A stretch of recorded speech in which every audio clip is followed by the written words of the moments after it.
Hello my dear students. आज हम पढ़ने वाले हैं बेंजीन। बेंजीन क्या होता है उस बारे में प्रॉपर बातें करेंगे।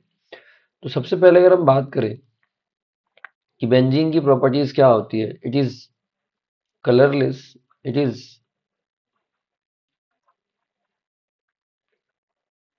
Colourless liquid. ये कलरलेस लिक्विड होता है। दूसरी बात करें, स्वीट ऑर्डर होता है। स्वीट ऑर्डर और highly flammable, highly flammable, highly flammable liquid. This is highly flammable liquid, slightly soluble in water. ये वाटर में बहुत कम घुलता है। Slightly soluble in water, in water, slightly soluble in water, this is slightly soluble in water, water में बहुत कम घुलता है। It is highly soluble in carbonic compounds,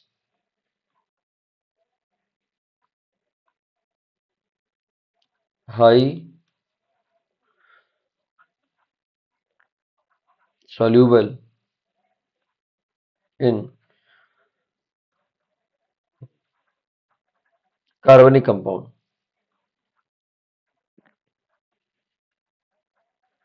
okay, तो ये छोटी मोटी बातें हैं इसकी।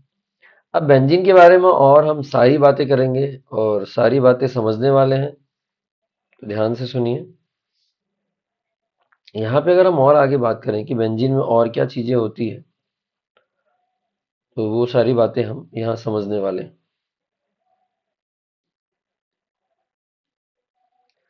अब बेंजीन में ये बातें तो हो गई। अब कुछ बातें हम और करने वाले हैं जो इस पे हम एक्सप्लेन करेंगे। बेंजीन का जनरल फॉर्मूला तो है ही आपके पास। अब मैं बताता हूँ degree of unsaturation in benzene, DU, जिसका फॉर्मूला होता है C+1 minus Hy2 means number of H minus Xy2 halogen family जिसको बोलते हैं fluorine, chlorine, bromine, plus Ny2 number of nitrogen compounds. Oxygen नहीं होता, ऑक्सीजन हम काउंट ही नहीं करते, भले से किसी भी मॉलिक्यूल में ऑक्सीजन गिवन हो फिर भी। तो ये फॉर्मूला हो गया। आप फॉर्मूले से पहली बात तो कर सकते हैं, पहला तरीका तो ये है। और दूसरा तरीका ये है कि विदाउट फॉर्मूला भी आप कर सकते हैं। आपके पास ड्यू निकालने का मैंने एक वीडियो बना के रखा है, वहां आप जाके देख सकते हैं। तो डिग्री ऑफ अनसेचुरेशन निकालने का विदाउट फॉर्मूला भी है, जो ज्यादातर जगह में एप्लीकेबल है, मतलब मैक्सिमम टाइम में आपका काम हो जाने वाला है। तो डिग्री ऑफ अनसेचुरेशन का एक छोटा सा फॉर्मूला भी है, इसके थ्रू आप ये भी सीख सकते हैं। तो हम ये डिग्री ऑफ अनसैचुरेशन का फॉर्मूला है, और DU लिखा है मैंने शॉर्ट में, degree of unsaturation, that is called DU। Okay. अब बेंजीन है, तो बेंजीन में आप कुछ बातें और कर सकते हैं। अगर आप डायरेक्ट फॉर्मूले की तरफ जाना चाहते हैं डायरेक्ट जा सकते हैं, ऐसा कुछ भी नहीं है। ओके, तो आप बेंजीन में डायरेक्ट फॉर्मूले के साथ भी जा सकते हैं और विदाउट फॉर्मूले के थ्रू भी जा सकते हैं DU फाइंड आउट करने के लिए। तो मैं आपके सामने रिप्रेजेंट करने जा रहा हूँ DU फाइंड आउट कैसे करते हैं। और तो एक तो ये है कि फॉर्मूला है जो आपके सामने लिखा हुआ है, उस फॉर्मूले के थ्रू आप कर सकते हैं। और दूसरा ये है कि आप शॉर्ट ट्रिक भी देख सकते हैं। अगर आपको DU निकालना है बेंजीन का, तो DU कैसे निकालेंगे? DU इज इक्वल टू, एक तो ये साइक्लिक कंपाउंड है इसलिए 1, क्योंकि एक साइक्लिक कंपाउंड में एक डबल बॉन्ड होता ही होता है। अगर आप ओपन चेन में लिखेंगे तो यहाँ पे 3 डबल बॉन्ड, इसको मैंने लिख दिया 3। टोटल DU कितना आ गया? 4। तो बेंजीन का डिग्री ऑफ अनसैचुरेशन 4 होता है। ठीक है, पहली बात। दूसरी बात, बेंजीन इज एरोमेटिक कंपाउंड। तो अब हम बात करेंगे एरोमेटिसिटी क्या होती है, वो भी हम एक्सप्लेन करने वाले हैं। तो एरोमेटिसिटी, एरोमेटिसिटी क्या होती है उस बारे में भी हम बात करने वाले हैं। ओके, तो what is the aromaticity, we will explain it right now right here. तो ध्यान से समझिए क्या होता है एरोमेटिसिटी। तो यहाँ से ये पता चल जाएगा कि बेंजीन एक एरोमेटिक कंपाउंड है, पहली बात। और दूसरी बात एरोमेटिसिटी क्या होती है वो भी आप समझ जाएंगे। तो फर्स्ट नंबर से हम शुरुआत करते हैं। नंबर वन,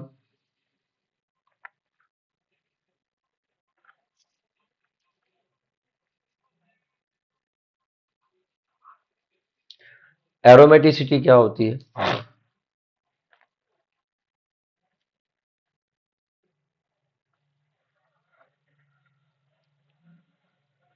तो सबसे पहला है, अगर किसी भी कंपाउंड में आपको एरोमेटिसिटी चेक करनी है तो आपको किन बातों का ध्यान देना पड़ता है, इस पे हम बात करते हैं।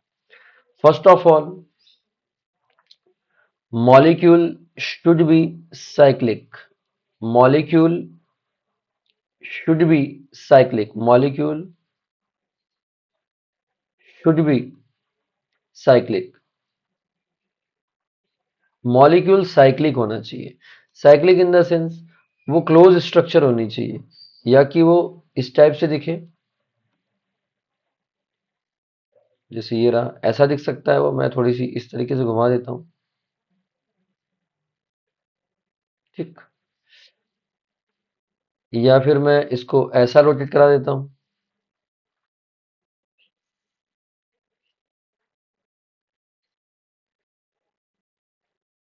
ये भी साइक्लिक आप देख रहे हैं, क्लोज स्ट्रक्चर हो। हाँ, अगर आप कोई ऐसा सर्कल लें तो इसका कोई सेंस नहीं होता, इसलिए हम सर्कल वर्कल नहीं लेते। तो याद रखिएगा, ऐसा नहीं लेना है आपको। आपको ध्यान देना है कि वही साइक्लिक होना चाहिए, क्लोज स्ट्रक्चर जिसमें हम कार्बन में भी रिप्रेजेंट कर सके। आई होप आपको इतना पता हो कि सारे के सारे कॉर्नर्स में कार्बन प्रेजेंट है, तो आप इस तरीके से देख सकते हैं। तो मॉलिक्यूल शुड बी साइक्लिक होना चाहिए, मतलब गोल स्ट्रक्चर होनी चाहिए। पहला स्टेप तो ये है। सेकंड स्टेप क्या है, और क्या कंडीशन है? Next condition is that delocalization of electron, delocalization of electron should be present.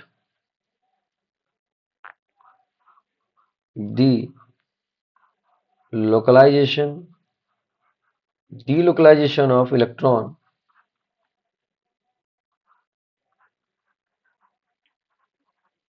delocalization of electron should be present, should be present in molecule। Molecule में डीलोकलाइजेशन ऑफ इलेक्ट्रॉन प्रेजेंट होना बहुत जरूरी है। जैसे अगर मैं बात करूं, इन एग्जांपल को मैं वापस से रिपीट करता हूं, तो डीलोकलाइजेशन होना बहुत जरूरी है।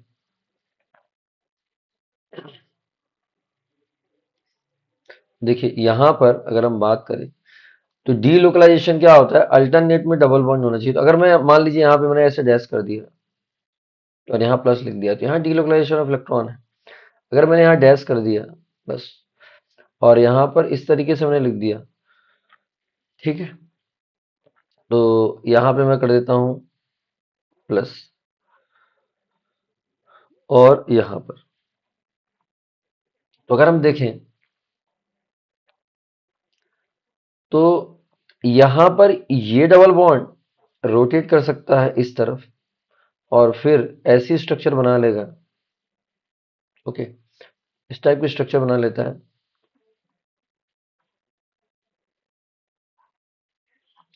और यहाँ पर शिफ्ट हो जाएगा, ये प्लस चार्ज आ गया। तो यहाँ डीलोकलाइजेशन ऑफ इलेक्ट्रॉन इसको बोलते हैं, delocalization of pi electron. Sorry, यहाँ पाई लिख देंगे और अच्छा रहेगा, डीलोकलाइजेशन ऑफ पाई इलेक्ट्रॉन। मैं उसको जगह बना के लिख देता हूँ, delocalization of pi electron. Pi electron का मूवमेंट होना चाहिए, तो वो एरोमेटिक कहलाएगा, अदरवाइज नहीं कहलाएगा, ऑफ पाई इलेक्ट्रॉन्स। ओके, यहाँ पे अगर हम देखें तो यहाँ पर भी है, बट यहाँ पर नहीं है। यहाँ पे अगर आप इसको रोटेशन कराएंगे तो कहीं रोटेट नहीं करेगा, क्योंकि यहाँ sp3 हाइब्रिडाइज्ड है, नॉन प्लेनर होता है, टेट्राहेड्रल स्ट्रक्चर होती है, कोई जगह है नहीं, पाई बॉन्ड है नहीं, प्लस चार्ज नहीं है, माइनस चार्ज नहीं है, तो रोटेशन करने में प्रॉब्लम होगी, इसलिए ये जो है ना एरोमेटिक कंपाउंड के अंदर नहीं आ सकता। ठीक है, ये सारी बातें थी। हम और आगे बात करेंगे एरोमेटिसिटी के लिए। Number fourth, sorry number third, अगर नंबर थर्ड की बात करें तो नंबर थर्ड में क्या है, डीलोकलाइजेशन ऑफ इलेक्ट्रॉन तो है ही सही। और नंबर थर्ड में क्या है, sp2 hybridized, sp2 hybridization, sp2 a hybridization present in a molecule, sp2 hybridization present in molecule, in molecule, sp2 hybridization present in a molecule। तो मतलब sp2 हाइब्रिडाइजेशन होना चाहिए। अब sp2 हाइब्रिडाइजेशन के लिए आप याद रखिए, sp sp2 sp3 किसी का भी निकालना हो तो याद रखिए, अगर कार्बन कार्बन के बिटवीन जब भी आपको हाइब्रिडेशन निकालना है, या फिर मैं सारे एग्जांपल में आपको बता देता हूँ, यहाँ H, यहाँ H और यहाँ पर H, तो अगर कार्बन और कार्बन के बिटवीन ओनली सिग्मा बॉन्ड है तो वो होगा sp3। यहाँ पर ओनली सिग्मा बॉन्ड है इसलिए होगा sp3। यहाँ पर एक सिग्मा और एक पाई है तो ये हो जाएगा sp2। एक पाई पर sp2, दो पाई पर sp। If one pi present sp2 and two pi present sp। यहाँ पर सॉरी, ये sp और ये sp। और हम आगे देख सकते हैं, जैसे कई बार ये लिखा हुआ होता है तो इसमें बड़ी दिक्कत होती है समझने में। तो ये sp2 है या sp3 है या sp है, तो इसमें काफी मिस्टेक होती है बच्चों से। जैसे इस वाले कार्बन को अगर मैं चेक करूं तो इसके पास सिर्फ ओनली पाई बॉन्ड है, सिर्फ एक पाई बॉन्ड है, एक सिग्मा है, तो पाई के अकॉर्डिंग सिंगल पाई मतलब sp2। इस वाले कार्बन की बात करें तो यहाँ पर एक ये पाई और दूसरा ये पाई, दो पाई है, टू पाई मतलब sp। इस कार्बन की बात करें तो one pi and one sigma, only pi एक ही पाई है तो इसीलिए sp2। तो इस तरह से भी आप देख सकते हैं इनका हाइब्रिडेशन। तो sp2 hybridization present in a molecule should be present in a molecule. मैं इस लाइन को और अच्छे से लिख देता हूँ, sp2 hybridization should be present in a molecule, should be present in a molecule, present in a molecule।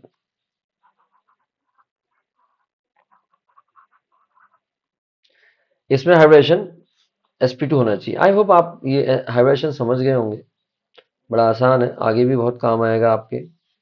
चलिए हम और आगे बात करेंगे और बातों को समझने की पूरी कोशिश करेंगे।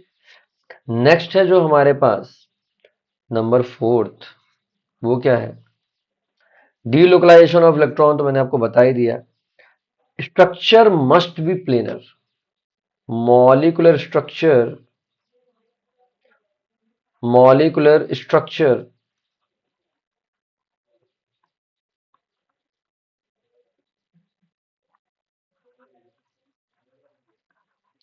Molecular structure should be planar, should be planar. जो मॉलिक्यूलर स्ट्रक्चर है वो कैसी होनी चाहिए, प्लेनर होनी चाहिए। प्लेनर का मतलब नॉन प्लेन में नहीं होनी चाहिए। sp3 हाइब्रिडाइज्ड है तो भी वो sp2 वो भी प्लेनर हो सकती है। ठीक है, जैसे कुछ बातें मैं आपको बताना चाहूंगा कि यहाँ पर एक तो ये वाला मॉलिक्यूल है, इस वाले मॉलिक्यूल के बारे में बात करूं मैं तो ये भी एक sp2 हाइब्रिडाइज्ड है, बट प्रॉब्लम इज दैट ये नॉन प्लेन में एग्जिस्ट करता है, इसीलिए ये एक एरोमेटिक कंपाउंड बिल्कुल नहीं है। इस तरीके से अल्टरनेट में डबल बॉन्ड लगाता हूं मैं इस तरीके से। ओके, ये अल्टरनेट में डबल बॉन्ड हो गया। तो मैं दोनों एग्जांपल आपको देके बताऊंगा। ये नॉन प्लेन में होता है, एग्जिस्ट ही नहीं करता, रिपल्शन ज्यादा होने की वजह से। ये नॉन प्लेनर होता है। हालांकि ये सबकी सब जितने भी कार्बन है ये सबके सब sp2 है, बट स्टेबिलिटी होने की वजह से, लेस स्टेबल होने की वजह से ये नॉन प्लेन में एग्जिस्ट करता है। ठीक है, टफ शेप में, टफ जैसा शेप बनता है उसमें ये एग्जिस्ट करता है। इस तरीके से अगर हम बात करें तो इस तरीके का जो स्ट्रक्चर बनता है इस पे ये एग्जिस्ट करता है, इस टाइप से।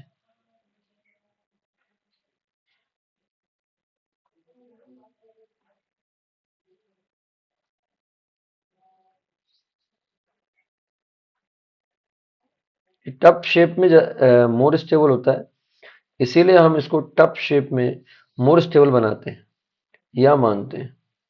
ठीक है, तो इसीलिए ये कैसा होता है, नॉन प्लेनर होता है। एक डबल वन यहाँ पे आ गया, दूसरा यहाँ आ गया, तीसरा यहाँ और चौथा यहाँ। तो इस टाइप की स्ट्रक्चर बनती है इसकी।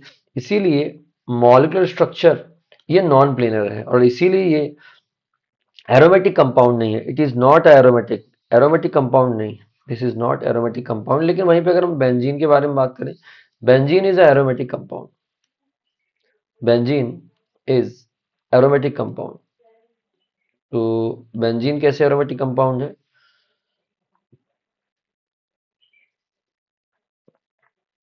ओके, तो ये इसमें एग्जिस्ट करता है, इसलिए ये एरोमेटिक कंपाउंड है।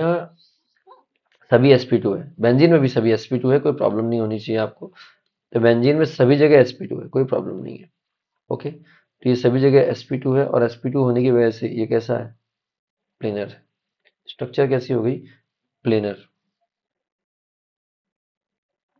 ये sp2 है, सभी सभी सारे कार्बन sp2 है। नेक्स्ट इज, ये चार कंडीशन तो फॉलो होनी चाहिए और फिफ्थ नंबर जो कंडीशन है उस बात को ध्यान देना पड़ेगा, Hückel rule must be follow.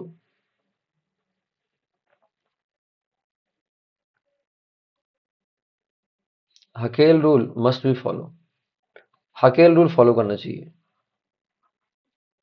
हकेल्स rule 4n+2 pi electron, तो ये फॉलो करना चाहिए, तब वो एरोमेटिक कंपाउंड होगा। अब ये हकेल रूल कैसे फॉलो करता है, जैसे अगर मैं बात करूं बेंजीन पे, तो अब बेंजीन पे बात कर सकते हैं। ठीक, तो बेंजीन में अगर मैं बात करूं तो यहां पर क्या होगा, देखिए आप हकेल रूल फॉलो करा सकते हैं।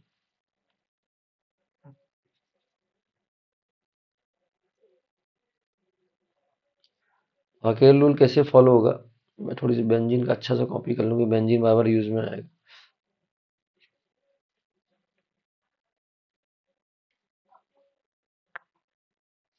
देखिए ध्यान से, तो यहाँ पर ये बेंजीन है, तो मैं आपको बताता हूँ हकेल रूल कैसे फॉलो करेगा।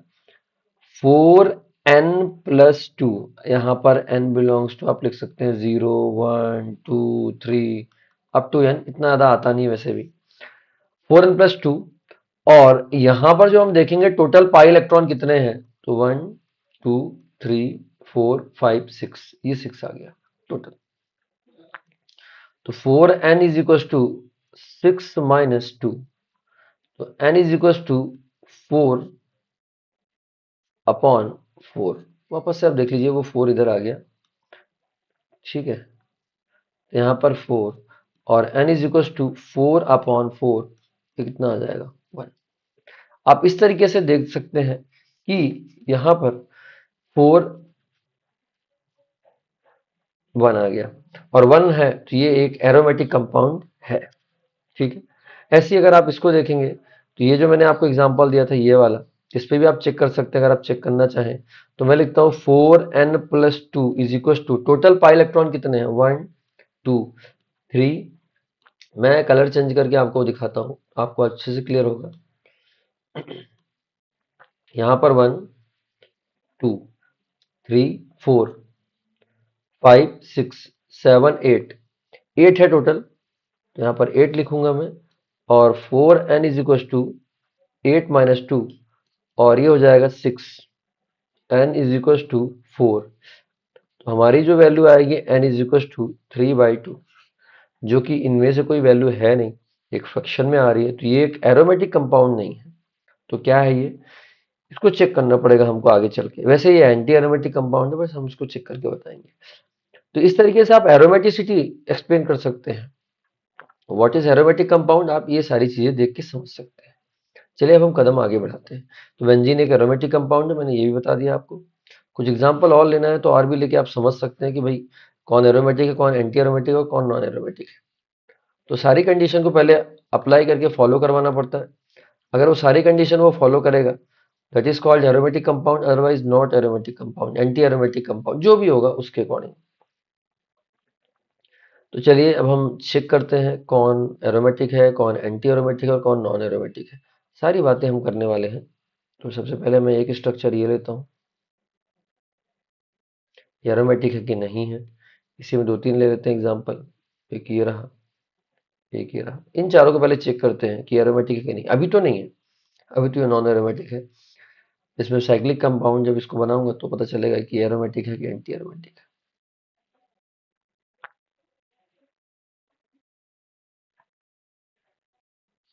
इस तरीके का मैं साइक्लिक कंपाउंड बना रहा हूँ, ध्यान समझिएगा। कैसे बना दो कोई दिक्कत नहीं, डबल बॉन्ड कहीं भी लगा दो आप, वो आपके ऊपर डिपेंड करता है। अगर हम बात करें तो समझने की कोशिश करेंगे। यहाँ पर एक माइनस चार्ज लगा देता हूँ मैं, और यहाँ पर भी एक माइनस चार्ज लगा देता हूँ। यहाँ पर एक काम करता हूँ, यहाँ भी प्लस लगा देता हूँ, यहाँ भी प्लस। ये तीन कंडीशन है। तो सबसे पहली कंडीशन, ये साइक्लिक कंपाउंड है, this is cyclic compound, yes. दूसरी कंडीशन, ये तीनों साइक्लिक कंपाउंड। दूसरी कंडीशन, यहाँ पर sp2 हाइब्रिडाइजेशन होना चाहिए, वो भी प्रेजेंट है। मैं यहाँ पे प्लस हटा देता हूँ एक, और अच्छा हो जाएगा, अब ठीक है। दूसरी कंडीशन, यहाँ पर अल्टरनेट में डबल बॉन्ड है, मतलब डी लोकलाइजेशन ऑफ इलेक्ट्रॉन बिल्कुल प्रेजेंट है। अगर आप इसको रोटेट कराना चाहेंगे तो बिल्कुल रोटेट करा सकते हैं। तो delocalization of electron also present here. अगर आप इसको रोटेट कराना चाहेंगे डबल बॉन्ड को, आसानी से रोटेट हो जाएगा और डबल बॉन्ड पहुंच जाएगा यहाँ और यहाँ, मतलब delocalization of electron present. ये भी कंडीशन अप्लाई हो गई। तीसरी कंडीशन ये है कि sp2 होना चाहिए। तो सभी के सभी sp2 प्लेनर है, प्लेनर भी है और sp2 भी है, कोई प्रॉब्लम नहीं है। sp2 प्लेनर स्ट्रक्चर ही होती है, पर कई बार रिपल्शन की वजह से चेंज हो जाता है, मैंने ये बोला आपको। ये भी बिल्कुल क्लियर है, सही है। अब हम क्या करेंगे, यहाँ पर हम चेक करेंगे last step, Hückel rule follow कर रहा है कि नहीं कर रहा है। पहला डीलोकलाइजेशन ऑफ इलेक्ट्रॉन है, साइक्लिक कंपाउंड है, sp2 हाइब्रिडेशन है, प्लेनर स्ट्रक्चर है। At the end Hückel rule follow कर रहा है कि नहीं कर रहा है। तो 4n+2 is equal to, total pi electron कितने हैं, 1 2 3 4, टोटल 4 पाई इलेक्ट्रॉन है। तो 4n इज इक्वल टू 4 - 2, ये आ जाएगा 2, और n इज इक्वल टू 2/4। ये हमारा 1/2 फ्रैक्शन वैल्यू आ गया, जो कि यहाँ पर फ्रैक्शन वैल्यू हमको यूज ही नहीं करना है। तो n की वैल्यू 1/2। तो ये एरोमेटिक कंपाउंड नहीं है। तो क्या है ये, वैसे ये एंटी एरोमेटिक है, बट ये एरोमेटिक कंपाउंड नहीं है, कंफर्म। दूसरी कंडीशन हम चेक करते हैं कि भाई क्या है, इस पे चेक करते हैं, इस वाले पे। यहाँ पे देखें, पहला step, this is cyclic compound. यहाँ भी डीलोकलाइजेशन ऑफ इलेक्ट्रॉन प्रेजेंट है, बिल्कुल आप देख सकते हैं, कोई बड़ी बात नहीं है। यहाँ से डीलोकलाइजेशन ऑफ इलेक्ट्रॉन प्रेजेंट है, यहाँ जाएगा तो ये यहाँ आएगा। इस तरीके से आप देख सकते हैं। तो delocalization of electron also present here,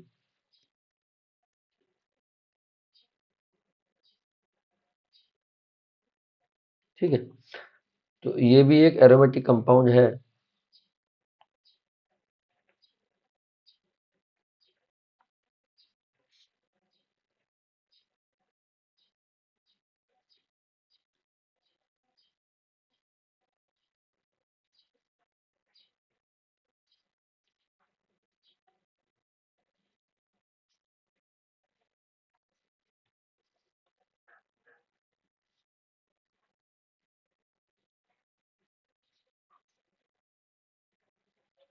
इस तरीके से। तो यहाँ पर क्या होगा, रोटेशन के बाद इलेक्ट्रॉन ऐसा बनेगा, ये डबल बॉन्ड नहीं रहेगा, सॉरी, इस डबल बॉन्ड को हटा दिया जाए, ऐसा हो जाएगा। और डबल बॉन्ड आएगा ऊपर की तरफ और यहाँ आ जाएगा माइनस चार्ज, आइडेंटिकल हो गया, वापस रोटेट करेगा। पहली कंडीशन ये है, साइक्लिक कंपाउंड है। दूसरी कंडीशन ये है, डीलोकलाइजेशन ऑफ इलेक्ट्रॉन प्रेजेंट है। तीसरी कंडीशन ये है कि sp2 हाइब्रिडेशन है। फोर्थ कंडीशन ये है कि प्लेनर स्ट्रक्चर है। तो फिफ्थ कंडीशन हम चेक करेंगे, 4n+2 pi is equal to, total pi electron कितने हैं, 1 2। इतने ही नहीं है बेटा, ये भी इलेक्ट्रॉन पार्टिसिपेट कर रहे हैं, 1 2 और 1 2, ये भी। 1 2 3 4 5 6, टोटल 6 हो गए। ये सब डीलोकलाइजेशन के लिए जाएंगे, इसलिए। तो 4n = 6 - 2, तो n = 4 और n इक्वल्स टू हो जाएगा 4/4 और ये आ गया 1। This is aromatic compound. ये हमारा एक एरोमेटिक कंपाउंड है ये वाला। ओके, इस बारे में बात करें, ये लास्ट वाला। तो सारी सारी कंडीशन अप्लाई करना चाहते हैं। सबसे पहला ये साइक्लिक कंपाउंड है, बिल्कुल सही है। दूसरा ये डीलोकलाइजेशन ऑफ इलेक्ट्रॉन प्रेजेंट पूरे रिंग में तो नहीं है, क्योंकि यहाँ पर sp3 हाइब्रिडेशन है तो पूरे रिंग में डीलोकलाइजेशन ऑफ इलेक्ट्रॉन तो नहीं हो सकता। इसीलिए अब जैसे ही sp3 हो गया तो ये नॉन एरोमेटिक कंपाउंड हो गया। एरोमेटिक तो कोई सवाल ही नहीं उठता, नॉन एरोमेटिक कंपाउंड है, नॉन एरोमेटिक कंपाउंड। ये नॉन एरोमेटिक कंपाउंड हो गया। ठीक है, इस तरीके से आप चेक कर सकते हैं। ऐसे एक बेंजीन में भी हम दो चार एग्जांपल ले लेते हैं जिससे आपको एरोमेटिसिटी भी अच्छे से क्लियर हो जाए। ओके, एंटी एरोमेटिक के लिए आपको क्या ध्यान देना पड़ता है, मैं थोड़ी सी बात करूंगा आपको। ये सारी की सारी कंडीशन अप्लाई होती है एरोमेटिक के लिए, एंटी एरोमेटिक के लिए ऊपर की जितनी कंडीशन है वो सारी अप्लाई होती है। ठीक है, तो एंटी एरोमेटिक के लिए इस सारी की सारी कंडीशन अप्लाई होती है ऐसा नहीं है, मैं उसको भी एक्सप्लेन कर देता हूँ।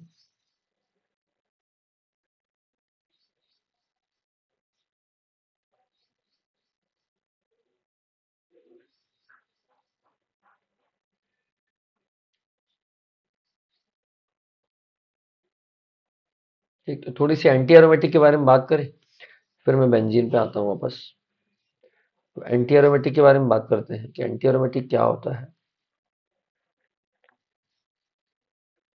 ठीक, ये हमारा एंटी एरोमेटिक के लिए है, हमने जो तैयार कर लिया है, देखिए ध्यान से। यहाँ मैं हेडिंग डालता हूँ एंटी एरोमेटिक के लिए। क्या क्या कंडीशन है ध्यान से समझिएगा। सॉरी, नॉन एरोमेटिक के लिए, पहले एंटी फिर नॉन।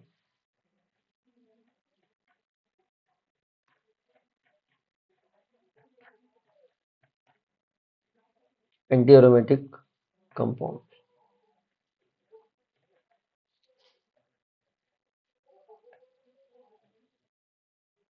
सॉरी स्पेलिंग गलत हो गया।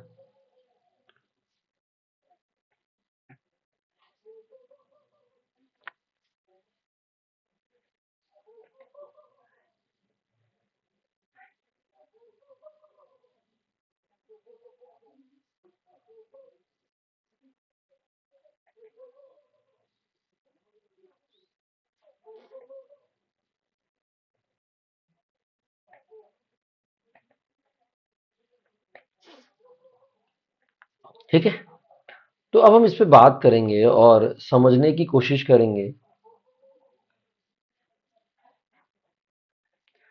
तो मॉलिक्यूल साइक्लिक कंपाउंड होता है, तो इसमें एंटी एरोमेटिक में भी same condition, structure should be cyclic, delocalization of pi electron, sp2 hybridization and molecular structure should be planar. ये सारी कंडीशन अप्लाई होती है एंटी एरोमेटिक के लिए। एक और कंडीशन है वो हम ऐड कर देते हैं। फिफ्थ नंबर कंडीशन ये है कि आपको ध्यान देना पड़ेगा कि यहां पर 4n equal to pi electron follow होता है, इतना सा। तो यहाँ पर कैसे हो जाएगा, जैसे मैं कुछ एग्जांपल लिया था, उस एग्जांपल को मैं आपको यहाँ एक्सप्लेन करके बताता हूँ।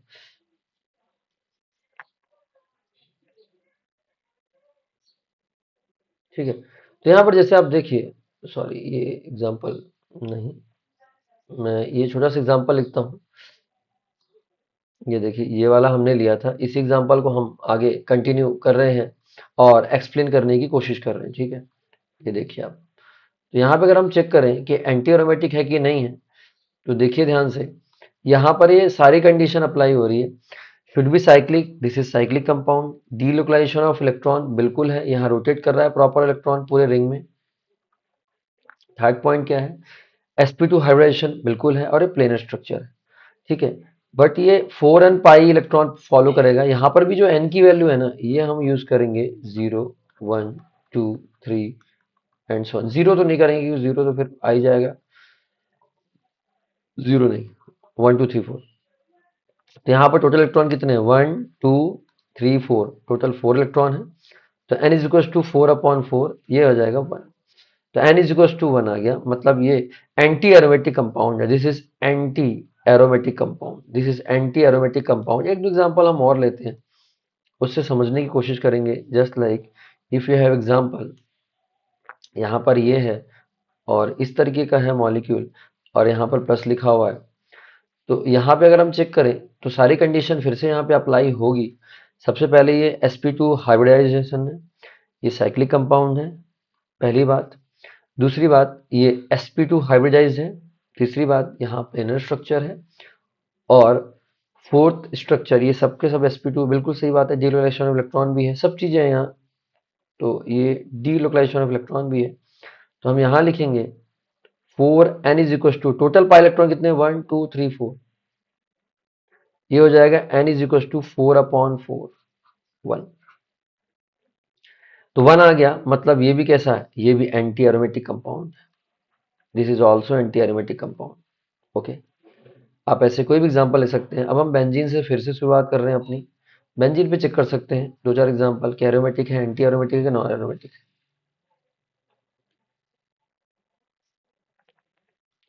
देखिए ध्यान से, यहाँ पर ये मैं एक लाइन ड्रॉ कर देता हूँ पहले तो।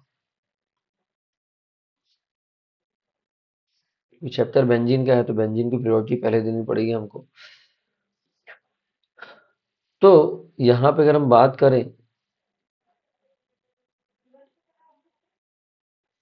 यहाँ पर बेंजीन है। ओके,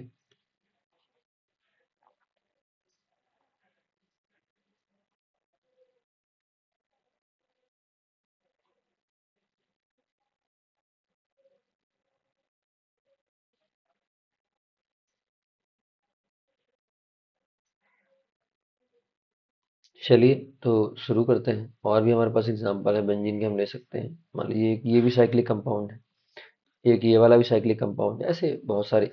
जरूरी नहीं है कि साइक्लिक कंपाउंड में तो बेंजीन ही होगा, नहीं, ये साइक्लोहेक्सेन है। ठीक है, इसमें डिफरेंट टाइप की स्ट्रक्चर मैंने शो किया हुआ है, इससे आप समझ सकते हैं। इससे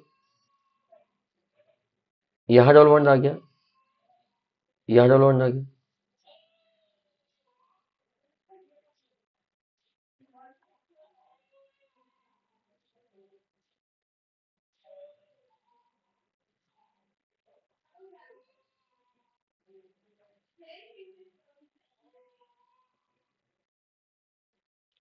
ठीक इस तरीके से आप देख सकते हैं। मान लीजिए यहाँ पे ऐसे टू टाइप्स के हो या फिर सिर्फ यहाँ सिंगल हो, इन सब के बारे में हम बात कर रहे हैं कि कौन कौन एरोमेटिक कंपाउंड है, कौन नहीं है। ठीक, चलिए तो शुरू करते हैं और एक्सप्लेन करता हूँ मैं। पहली बात, ये चारों रूल फॉलो कर रहा है, साइक्लिक कंपाउंड है, sp2 हाइब्रिडेशन है, प्लेनर स्ट्रक्चर है। ठीक है, डीलोकलाइजेशन ऑफ इलेक्ट्रॉन भी है, तो 4n+2 is equal to total pi electron कितने हैं, 6 1 2 3 4 5 6, 6 हो गई, तो 4n इक्वल टू 6 - 2, और n इज इक्वल टू हो जाएगा 4, और n इक्वल टू हो जाएगा 4/4। ये एक एरोमेटिक कंपाउंड आ गया, 1 आ गया। This is aromatic compound, this is aromatic compound. यहाँ पे अगर मैं बात करूं तो यहाँ पर डीलोकलाइजेशन ऑफ इलेक्ट्रॉन है, बट सबसे पहली बात अगर मैं देखूं तो यहाँ पर sp3 हाइब्रिडाइजेशन है, इसीलिए ये एरोमेटिक कंपाउंड बिल्कुल नहीं हो सकता, ये नॉन एरोमेटिक कंपाउंड है। ओके, मैं यहाँ मान लेता हूँ इस तरीके से। यहाँ पे अगर हम देखें तो सभी के सभी sp2 है, डीलोकलाइजेशन ऑफ इलेक्ट्रॉन है, sp2 हाइब्रिडेशन है, साइक्लिक कंपाउंड है, पाई इलेक्ट्रॉन है, प्लेनर स्ट्रक्चर है, ये सारी कंडीशन अप्लाई हो रही है। अब हम चेक करेंगे ये एरोमेटिक है कि नहीं है, तो 4n+2 पाई चेक करें तो ये एरोमेटिक नहीं है, क्योंकि यहाँ पर 4 इलेक्ट्रॉन है और यहाँ पर आ जाएगा फ्रैक्शनल वैल्यू जो कि हमारे काम का नहीं है। तो हम टोटल पाई इलेक्ट्रॉन कितने हैं वो हम काउंट करेंगे, तो 1 2 3 4, तो 2 वाला हमारे पास नहीं आएगा, तो इस 2 वाले को हम नहीं लेंगे। ठीक है, तो हमारा एंटी एरोमेटिक वाला कंपाउंड ही है ये, उसको चेक करना पड़ेगा क्योंकि उससे हो नहीं रहा है। तो n इक्वल टू आ जाएगा 1, और ये है anti aromatic compound, this is anti aromatic compound. यहाँ पे अगर हम देखें तो यहाँ sp3 आ गया, तो ये नॉन एरोमेटिक कंपाउंड हो गया, non aromatic compound. I hope आपको इतना क्लियर हुआ होगा बेंजीन के बारे में। चलिए हम और आगे बात करेंगे और समझने की कोशिश करेंगे। ठीक है, अब काफी टाइम हो गया तो हम इसके आगे नहीं पढ़ने वाले, नेक्स्ट लेक्चर में मैं इसके आगे आपको एक्सप्लेन करके बताऊंगा। चलिए, thank you, have a nice day.